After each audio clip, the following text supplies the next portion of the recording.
National interest নিয়ে তো অনেক কথা হলো। প্রথমত এইটা আপনারা মানে অ্যাটলিস্ট আমি এটা তো আমার ব্যাকগ্রাউন্ড আপনারা সবাই জানেন যে আমরা ন্যাশনাল ইন্টারেস্ট ছাড়া আর কোনো ফিল্টার আসলে আমার নাই, আমার পার্সোনালি নাই। সো আমরা এরকম কোনো ডিসিশন অবশ্যই নিব না যেটা আসলে ন্যাশনাল ইন্টারেস্টের সাথে কনফ্লিক্টিং হয়।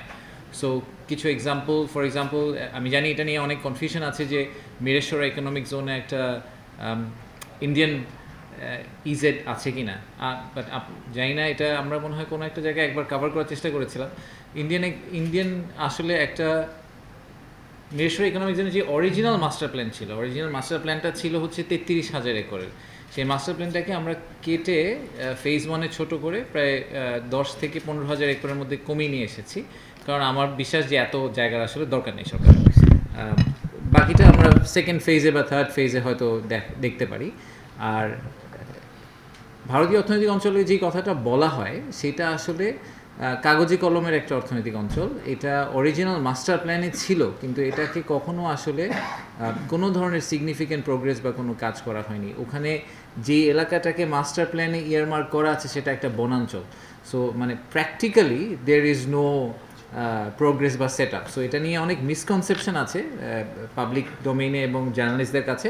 বাট আমি এটা একবার মনে হয় কোনো একটা প্রেস কনফারেন্সে ক্ল্যারিফাই করেছিলাম, আবারও ক্ল্যারিফাই করছি যে এরকম কোনো আসলে অ্যাক্টিভিটি বা কিছুই ওখানে এই মুহূর্তে করা হয়নি। এবং এটা নিয়ে অন্তর্বর্তীকালীন সরকার আসার পর এটা নিয়ে ফার্দার কোনো প্রোগ্রেস বা রিগ্রেস কিছুই হয়নি। এটা ইটস এ কমপ্লিট পজ বা পোস্টপোনমেন্ট পজিশনে আছে। আর যেহেতু আবার ওই একই থিমে আসলে পোর্টের একটা কনভারসেশন আসলো, সো আমি জাস্ট জেনারেল টার্মটা বলি, সেটা হচ্ছে যে ন্যাশনাল সিকিউরিটি অ্যাবসোলুটলি নন কম্প্রোমাইজড একটা পজিশন, এটাতে আমরা কম্প্রোমাইজ অ্যাবসোলুটলি করতে চাই না। তারপরে আমার কাছে মাঝে মাঝে মনে হয় যে যেহেতু মানে কনফিডেন্সিয়ালিটির কারণে আমরা অনেক ক্লজ আপনাদের সাথে পাবলিক ডোমেইনে শেয়ার করতে পারি না, কারণ আমরা যেহেতু বাইল্যাটারাল কিছু নেগোসিয়েশনে আছি বিভিন্ন সরকারের সাথে।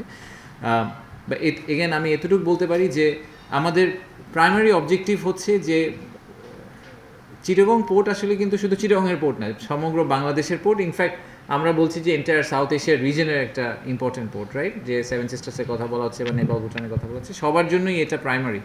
তো তাই যদি হয়ে থাকে চিটাগং পোর্টের বা চিটাগংয়ে যেই কয়টা পোর্ট হবে সবগুলা পোর্টকে ওয়ার্ল্ড ক্লাস কোয়ালিটি এবং মোস্ট এফিশিয়েন্ট পোর্ট হিসাবে অপারেট করতে হবে, ওয়াইল এনশিওরিং যে আমাদের কোনো জব লস না হয়, এবং ওয়াইল এনশিওরিং যে আমাদের ন্যাশনাল ইন্টারেস্ট কমপ্লিটলি সার্ভ হয় এবং আমাদের ন্যাশনাল সিকিউরিটিতে কোনো ইম্প্যাক্ট না হয়।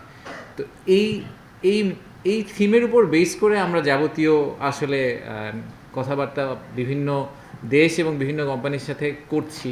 আমি পার্সোনালি খুব ক্লোজলি এটা মনিটর করছি, কারণ আমার জন্য এই মনিটরিংটার আমি আসলে স্পেসিফিক্যালি পোর্টের নেগোসিয়েশন নিয়ে ইন্টারেস্টেড না, কারণ এটা শিপিং মিনিস্ট্রির দায়িত্ব বা চিটাগং পোর্ট অথরিটির দায়িত্ব। আমি যেই কারণে এটা নিয়ে ইন্টারেস্টেড সেটা হচ্ছে যে ওই পোর্টে কিছু প্র্যাকটিক্যাল বিনিয়োগ আসার কথা, এবং তার চেয়ে যেটা ব্যাপারে আমি বেশি ইন্টারেস্টেড সেটা হচ্ছে যে পোর্টটা যদি ঠিকভাবে না হয় তাহলে সমগ্র বাংলাদেশের কোথাও ম্যানুফ্যাকচারিং বিনিয়োগ করা সম্ভব না।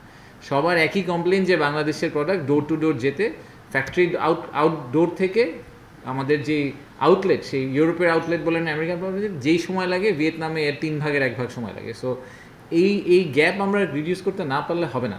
তো পোর্টটাকে আপনারা শুধু যদি পোর্টটাকে ইটসেলফ না দেখে ওটাকে অ্যাকচুয়ালি এন্টায়ার বাংলাদেশের আউটলেট হিসেবে একটু কাইন্ডলি চিন্তা করবেন, এবং ওই পয়েন্ট অফ ভিউ থেকে যদি একটু দেখার চেষ্টা করেন তাহলে আমাদের জন্য ভালো হয়। এবং আমি অ্যাটলিস্ট আপনাদেরকে আপনারা আমার ব্যাকগ্রাউন্ড যেহেতু জানেন, আমি আবারও বলছি যে ন্যাশনাল ইন্টারেস্টের উপরে there is no other interest, so we will make sure that never is compromised.